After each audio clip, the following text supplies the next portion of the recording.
Hi, Dr. Suzanne here. So what I want to do is share a few reflections that I have here at the Naples Archaeological Museum in the representations of women over ancient history. Aphrodite, the goddesses, Hercules, and how they were presented in sculptures in particular. So let's start with this sculpture here. This is a sculpture of Aphrodite. They called her leaning Aphrodite. You notice that she's leaning on a pillar of sorts. And notice her posture. Notice, how does she feel? You know, she looks, how does she look to you? You know, to me, I see a sense of confidence. You know, her shoulders are back. She's dressed. As you can see, her leg here is partially covered. Now, I'd like to take you to the next statue. This is also Aphrodite over here. And this is obviously a nude of Aphrodite. Now, here, I want you to notice, or I'd like you to notice, her stance. They call her modest. And notice her shoulders. Notice how she's standing. Her hair is nicely done. She's covering her breasts, she's covering her genitals, and, you know, to me, I would call this a sense of embarrassment. I mean, it was, they listed it on here as a characteristic gesture of modesty, but to me, this looks like embarrassment to cover oneself like that. Here, we have a similar statue of a similar stance. And again, the shoulders aren't back quite as far, but you can see that she's modest in her covering of her breasts and genitals. And here's a little, the goddess of Eros alongside, fully naked. And his arms actually were no longer exist, but it doesn't look like they were covering his genitals in any way. So again, we have another woman here. This is, Neobod, N-I-O, Neobid, and it's one of Neobid's daughters who was killed.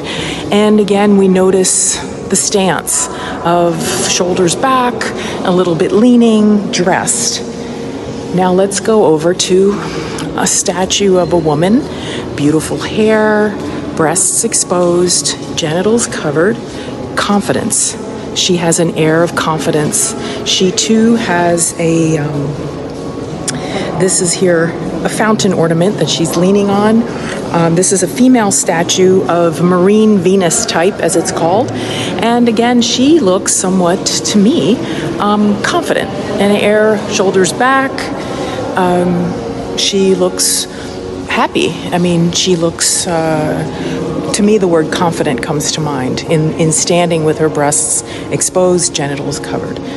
Here we have a male, a statue of what's called I think it's pronounced satyr, S-A-T-Y-R,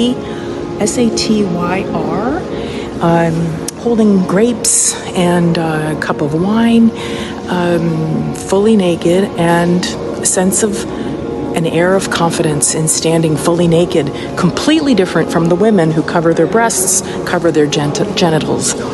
So let's take a little more walk, because I really noticed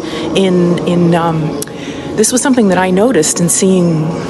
There's quite a few statues here of the differences between the male stance and the female stance.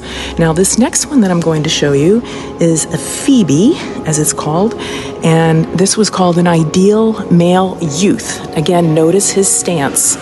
Notice his sense of confidence, being fully naked, arms are out, no covering of genitals, and as an ideal male youth.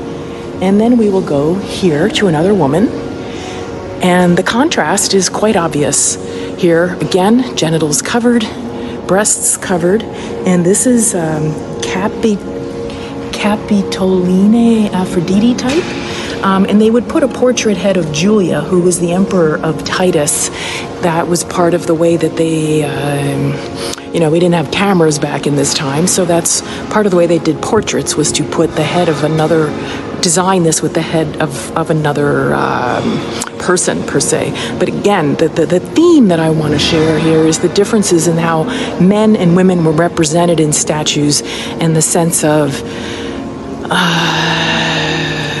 covering of genitals for females and fully exposed males. So that's what I want to share with you in this particular video.